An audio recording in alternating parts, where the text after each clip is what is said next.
firstly, we are going to understand like what is Archer, right? And why is Archer important, or a GRC tool is rather important in today's arena? What advantages it brings into, day-to-day activity that organization goes through? How does it help in automation? So we are going to understand a bit about it.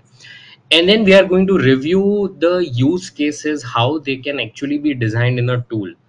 Now, for instance, we all understand what is risk or what is audit, or what are issues, right? We know from a functional perspective, or we may even have heard that the life cycle of risk management moves from risk identification all the way till risk treatment. Likewise for audit as well, we begin initially with audit objectives all the way till preparing final audit reports and submitting it. We do understand that life cycle, we do understand overall how the workflow flows. But what if I tell you that how can we automate everything? Right now we live in an era where automation tools play a major and important role. So today we are going to see that how actually these use cases look in tools, or how actually these use cases can be designed in some of the modern day tools like RSA Archer. Right, so that is primarily going to be agenda, that we will be overviewing ORM, ERM, regulatory and corporate compliance, audit planning and execution, TPRM, issue management, and then we will be overviewing some career opportunities and so forth. All right. So to begin with, what exactly is Archer? Okay, now Archer, guys, is one of the leading GRC automation tools. Now we know in GRC, guys, we have different areas beginning from policy management to audit, compliance, business resiliency, third-party risk management, information security assessments, business continuity assessments, right? We have a huge scope as far as governance, risk management, and compliance is concerned. Now, tools like Archer are designed in a way, guys, that we can actually define stakeholders, right? Let's say if I want to, create certain roles and responsibility for a risk manager, or I may want to create certain roles and responsibilities for a business continuity officer or a third party risk manager. Then Archer gives me the ability to define their access rights, their access controls, and ensure that according to that access rights and access roles, they are getting privilege to perform their respective assessment and task within the tool. So think about the whole GRC platform, guys, how many stakeholders we will have, right? From audit all the way till information security till third party, right? So we can have n number of stakeholders present in a tool. We can have different roles and responsibilities, access rights, access controls for every stakeholder. We can assign them with their respective tasks and activities in a tool, and they can respectively work in this centralized tool where the entire GRC program for a company can be managed, right? So the primary elimination of working in silos, that let's say policy management team is working on their own without being in touch, or without collaborating probably with the risk team maybe, or the risk team may not know that what is going on with issue management or with the audit team. With tools like Archer, guys, the main purpose is to keep everything on a centralized repository, and at the same time ensuring that appropriate access control, access rights are established, so that questions about data protection, data security, privacy of the data is addressed as well through different types of permissioning that Archer offers us. Plus at the same time, Archer does offer ability to perform automated notifications, generate reports, create multiple dashboards, right? Establish relationship between, let's say, risk and controls, or policies and issues, or policies and risk maybe. Any cross functional relationship between two applications of Archer, if we want to establish, we can do so. So overall, the agenda, guys, of tools like Archer is to ensure that the whole GRC platform and the entire GRC program for a company can be managed through one centralized repository. We don't have to go with different teams, follow up with different teams, reach out to different stakeholders, send them an email for follow up, right? every use case of GRC will be present in this tool, right? So as a, let's say, product owner or somebody who is head of or let's say a risk director or a GRC director, overall will get a complete visibility of what is going on in the entire GRC terrain, right? Maybe CISO has a dashboard in a way where he can visualize every detail that is going on from a GRC perspective. So this is what these tools help us, and these tools, have an advantage on, to make things more centralized, to make things more automated by providing different functionalities of notifications, reports, dashboards, permissioning, right? Allowing different customized applications to be provided without any sort of coding or without writing a single line of code.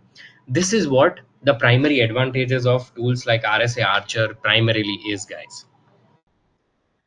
Now let's take some of the examples what we may want to put up with some of the primary use cases, beginning with risk, right? Now, if you look at this page, guys, this is overall a risk management module where assessments would be done. Now, ideally, how do we do assessments? We assign it to maybe an application, maybe a business process, device, facilities, assets, right? Anywhere or any module or aspect where we want to conduct an assessment, we can tag it. So within the tool, guys, it's just straightforward to tag appropriate applications, processes, business units, wherever we may want to conduct an assessment. Even maybe a vendor, if we may want to conduct, we can have an additional vendor aspect here, and we can conduct an end-to-end risk assessment for the same, right? And definitely, as you can look over here, that there is a submitter, there is a reviewer. So respective stakeholders present in the risk management arena, like risk manager or a functional owner or a technical owner, under which we are performing an assessment and the risk team is validating it, right? All the necessary information around group of people or stakeholders who are responsible for conducting this, you can go ahead and you can populate them here, or you can have all of their details, names populated in this segment, right? Overall risk status, whether it is high risk, medium risk, low risk, you can have it. You can even monitor the progress, that we have completed risk assessments up to, or completed this risk assessment up to 90%, 50%, 20%, right? We can have a due date added over here, that before this date the assessment has to be done and has to be completed. And at the same time, we can keep an audit trail or a history log, right, which completely tracks end-to-end activities of which stakeholders are doing what activities here, right? So every detail that goes through this risk management framework, somebody creating this assessment all the way till somebody submitting answers, somebody reviewing it, somebody making modifications to it, every bit of information will be tracked in this audit trail or history log, right? And as you can see in the next step, here would be the list of questions that we would be having all across.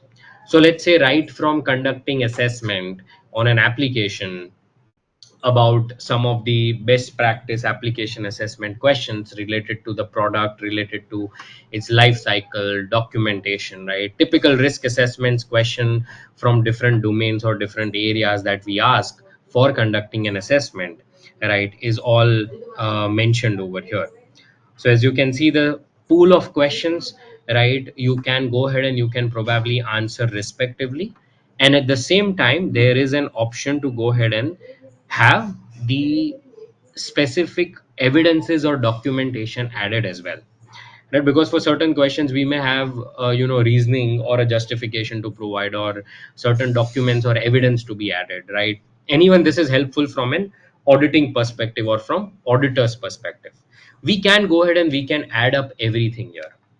Now think about overall life cycle, guys.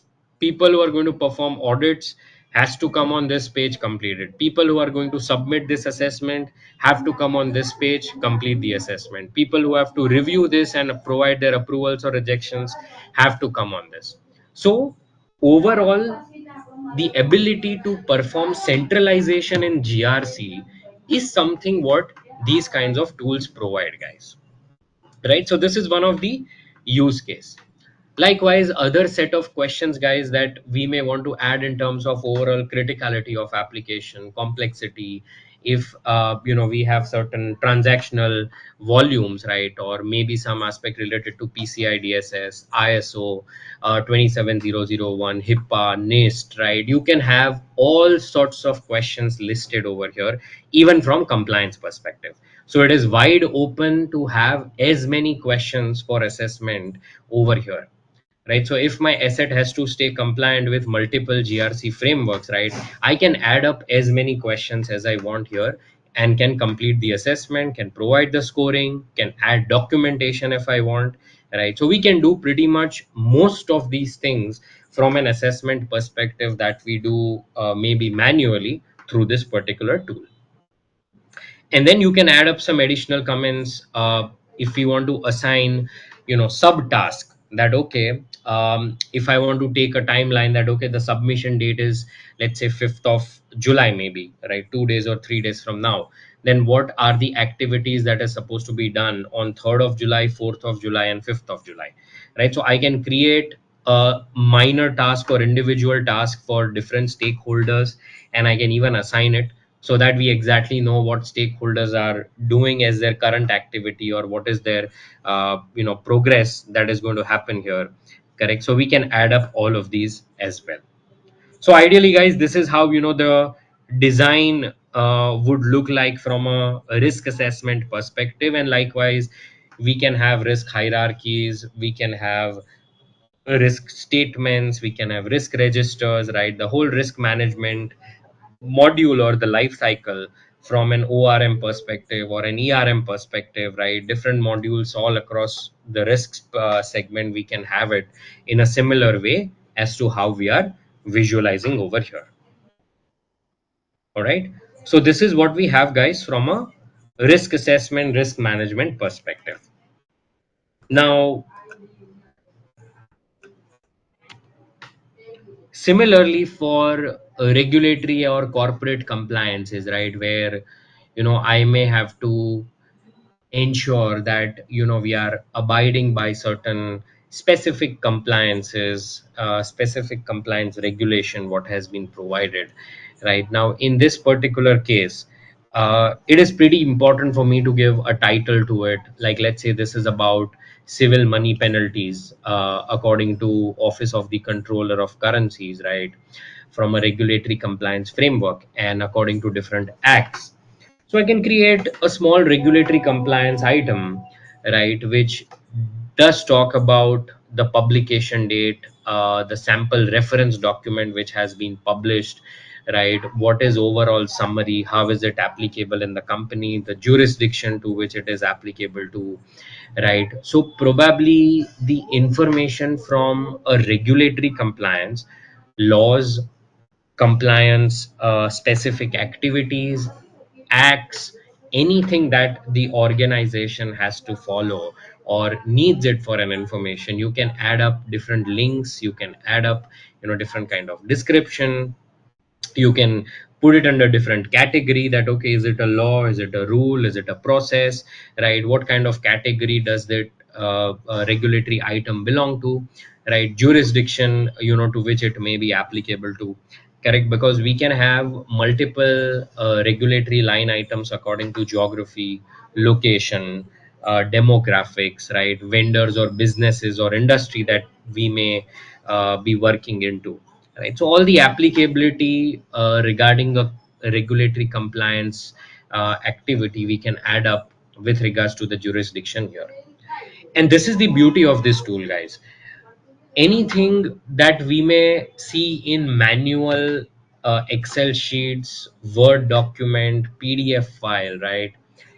How wonderful it would be that I add up everything into a tool, right, and then run a report that, show me all the jurisdiction which belongs to United States of America, and provide me like a bar graph or a pie chart. Let me show you over here something like this as an overall result, that please show me a bar graph, a pie chart, different business units, the regulatory the regulatory items would be belonging to. Correct. So I even have the ability to go ahead and have these kind of data, or particularly these kinds of graph visuals available as well within the tool, right? And I can export this in PDF, Word, PPT kind of format, right? And it will keep modifying on its own according to the data that I usually feed into the tool. So I even have the ability to go ahead and work on it, guys. And likewise, guys, I have some of the other action items as well, which we can go ahead and complete, right? From different legislative information, if there is any, right? Authors, bill, legislation type, citation, proposed date, agency to which it belongs to, right? So multiple regulatory intelligence item, corporate regulatory corporate items, we have the ability to add up details, right? If I want to change anything, I can get a drop down here, that okay, out of this author name I may want to pre-select something, so I can do a selection. If I want to select different bill types, I get a drop down and I can select from the list, right? So this is how we can go ahead and manage different modules over here as well, guys. Now continuing with audit entities, guys.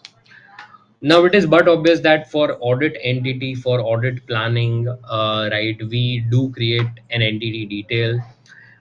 We create an audit plan, we create an audit survey, we do create different kinds of expenditure that we may be going through the audits. We may create a documentation of how evidences, proofs are going to be collected, how reports is going to be designed.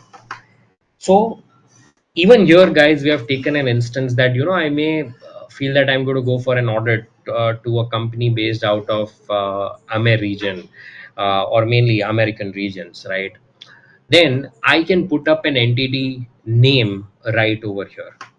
I can put up probably the entity description, that what does this entity do, what is the information or context of the company, in which domain, which segment, which area they are into, audit region they are into, right? What kind of audit domain are we selecting here, right? Who is going to be the audit owner, executive management involved, who is going to manage the whole audit? Is it going to be a single person as an audit manager, or is it going to be like group of audit managers who have been assigned this responsibility?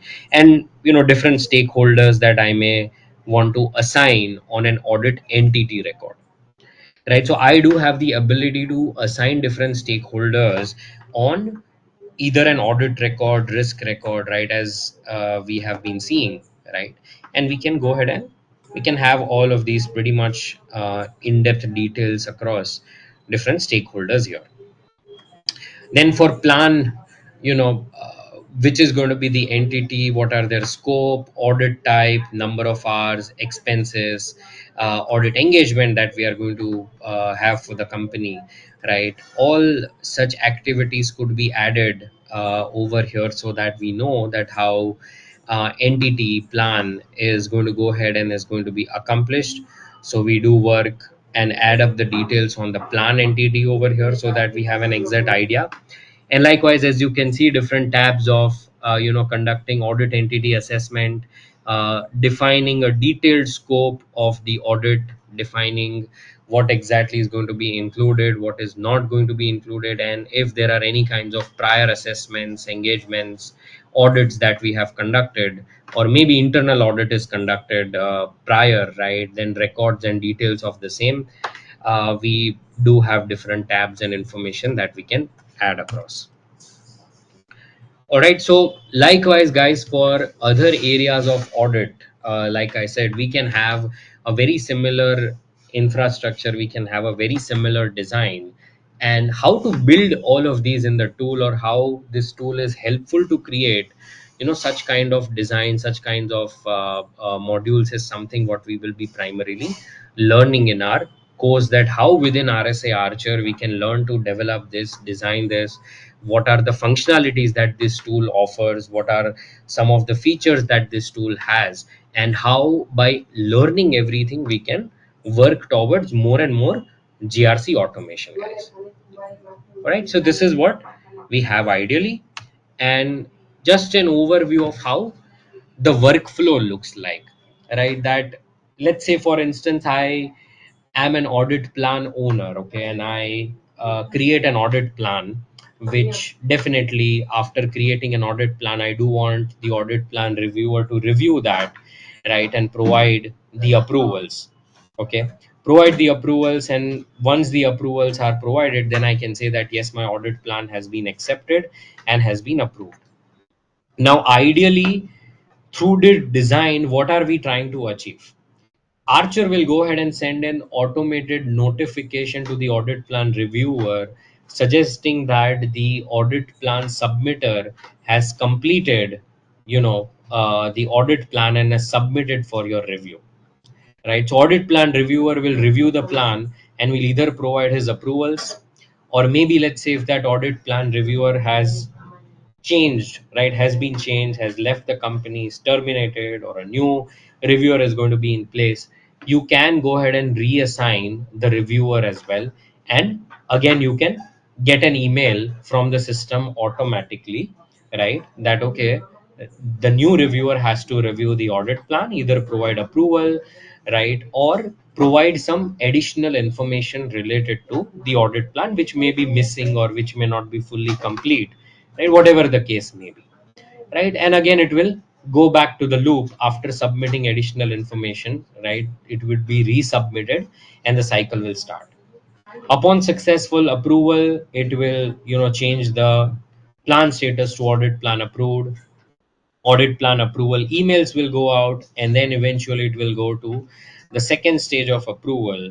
Sorry, then it would go to any changes if needed.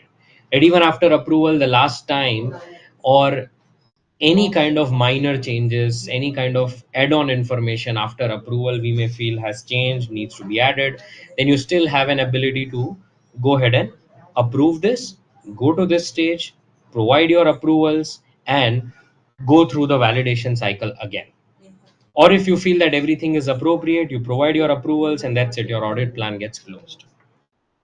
Now, in this whole process, guys, and this is just one of the examples, okay, you can create any design for any module in GRC according to your workflows and according to the process what your organization may be following, right, with any number of conditions that you want.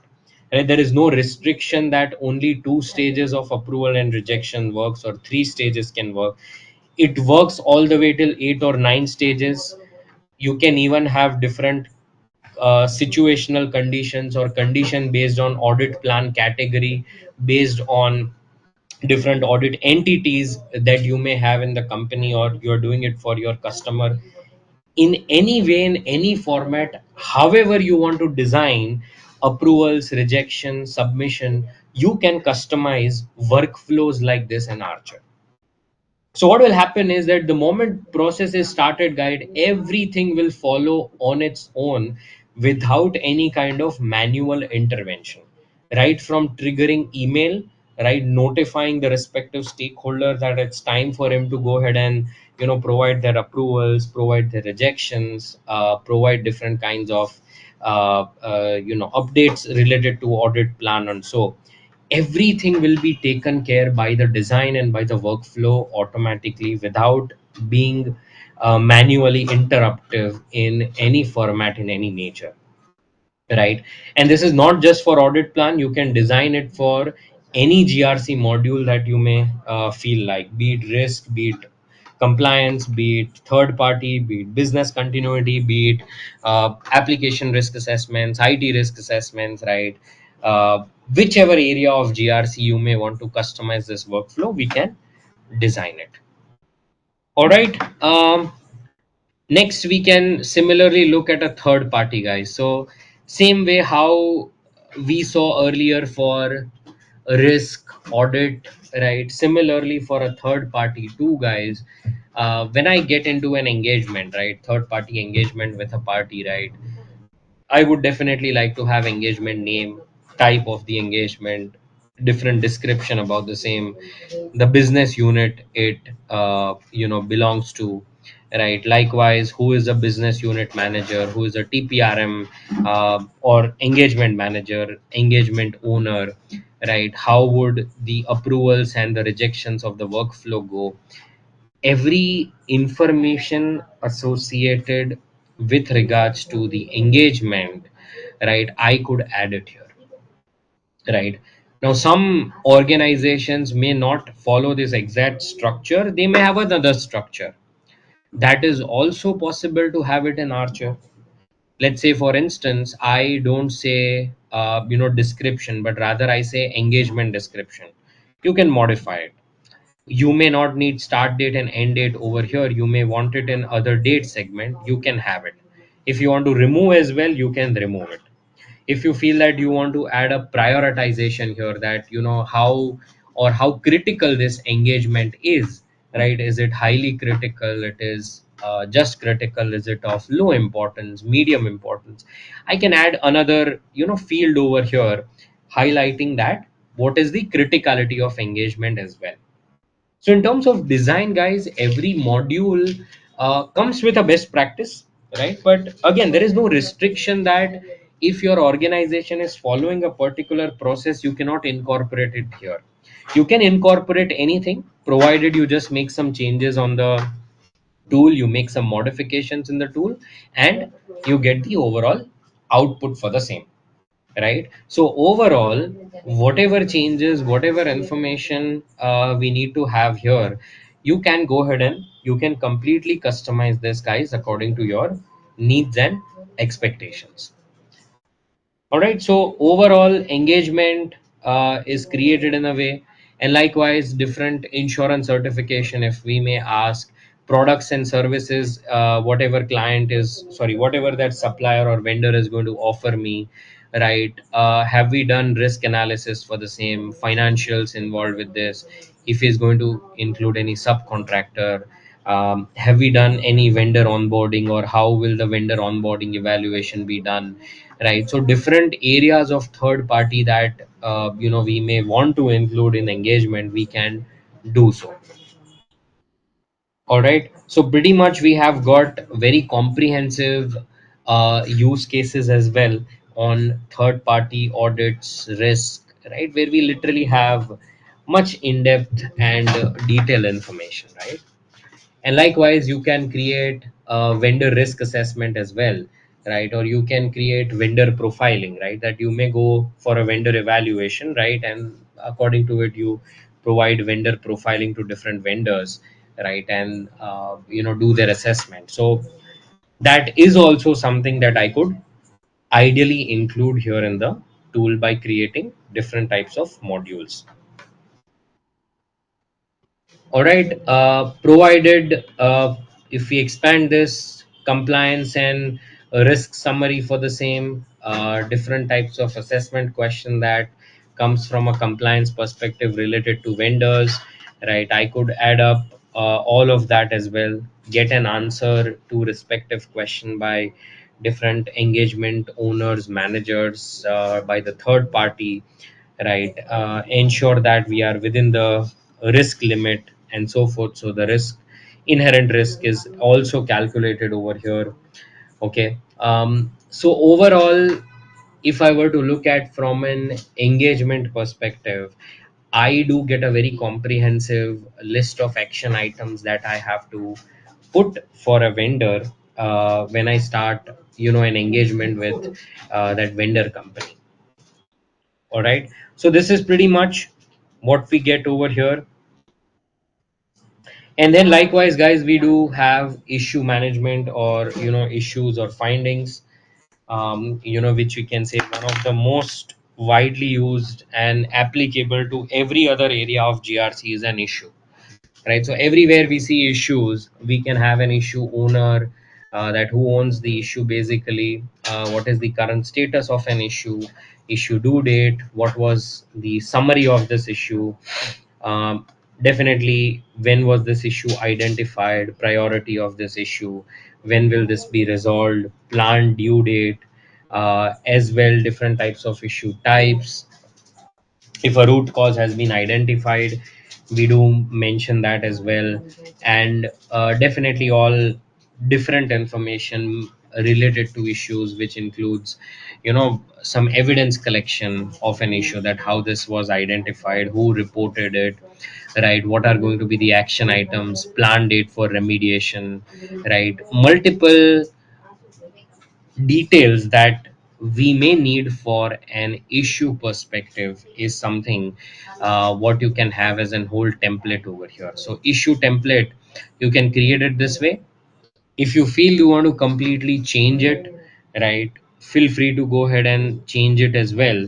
There's no hardcore rule that this is the compulsory template that you have to follow, but this is provided as a best practice. Now we may feel that I do want to tag an asset because I have identified maybe an issue on an asset, I have identified issue maybe on a policy, I may have identified issue while performing like an audit, right? Issues could be anywhere. So Archer does possess an ability to establish cross functional relations as well, right? Because policy is a separate module, right? But if I identify an issue for a policy, right, I can tag a policy over here, right? Though we have not added here, but if I were to go back, let's say on any one of the modules, prior modules,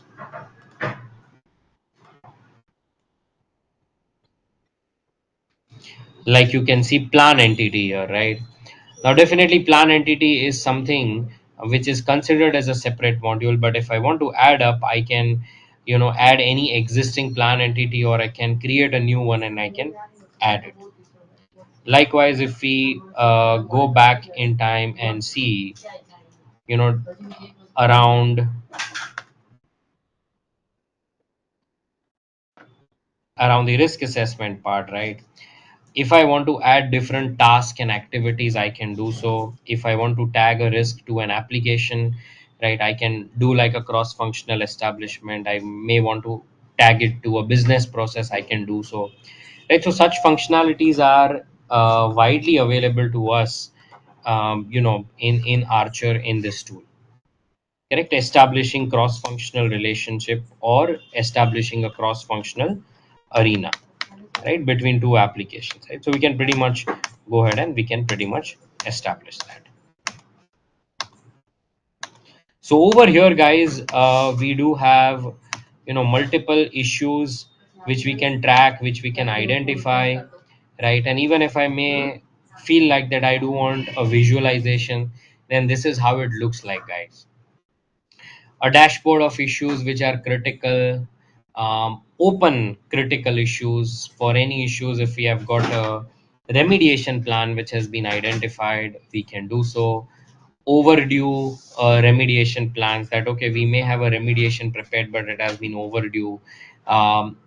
Different types of dashboards for maybe, let's say, an issue owner, a creator, an executive, a CISO, with whichever different conditions and format we may want to create. I can create certain dashboards as well, as you are able to see here in the screen, right? So that is pretty much possible.